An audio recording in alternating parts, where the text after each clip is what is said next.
Assalamualaikum warahmatullahi wabarakatuh. Dalam video ini kami akan menjelaskan model perilaku pencarian informasi.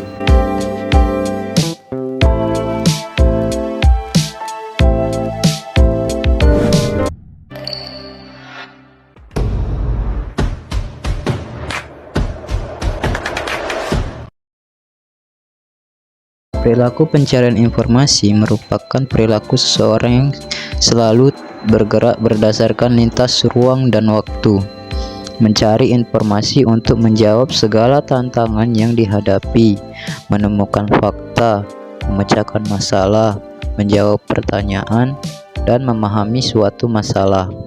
Menurut Ellis, seperti yang dikutip di Donald Oakes, terdapat berbagai perilaku informasi, yaitu yang pertama, starting. Di dalam starting, setiap individu mulai mencari informasi, misalnya bertanya pada seseorang yang ahli di salah satu bidang keilmuan yang diminati oleh individu tersebut.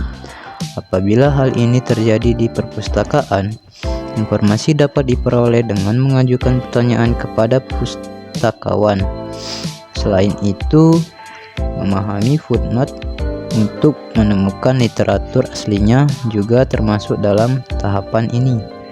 Yang kedua yaitu chaining. Dalam tahapan chaining, yakni menulis hal-hal yang dianggap penting dalam catatan-catatan kecil, menghubungkan informasi atau materi apa saja yang akan dicari nantinya.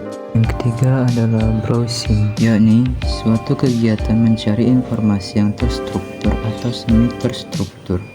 Jika kegiatan ini dilakukan di perpustakaan, di pusat-pusat informasi, atau media, maka orang bisa melakukan proses pencarian dengan cara melihat-lihat secara umum sumber-sumber informasi yang ada.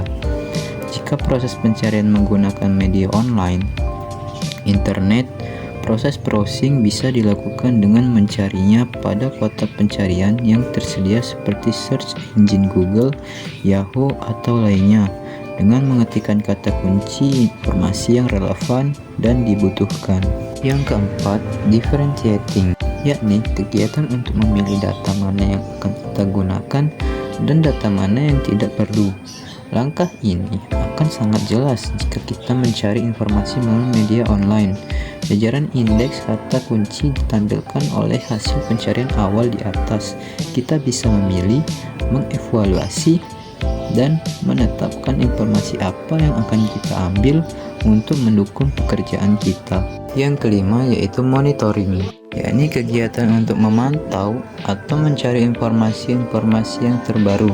Informasi terbaru hasil carian ini biasanya ditandai dengan tahun kelahiran informasi. Yang keenam, extracting, yakni kegiatan mengambil salah satu informasi yang berguna dalam sebuah sumber informasi tertentu. Orang bisa memilih topik, tema, atau informasi manapun yang dianggap sesuai dengan pilihannya. Misalnya, mengambil salah satu file dari sumber World Wide Web dari internet. Yang ketujuh, verifying, yakni kegiatan mengecek keakuratan dari data yang telah diambil. Terkadang seorang tidak hanya mengambil satu topik atau satu tema dari hasil carian yang ditunjukkan oleh jajaran indeks di media online. Misalnya kita membutuhkan informasi tentang definisi perpustakaan, maka sejatinya kita biasanya tidak hanya mengambil salah satu definisi dari satu pendapat orang. Bisa jadi kita mengambil sejumlah definisi dari berbagai sumber dan dari beberapa ahli.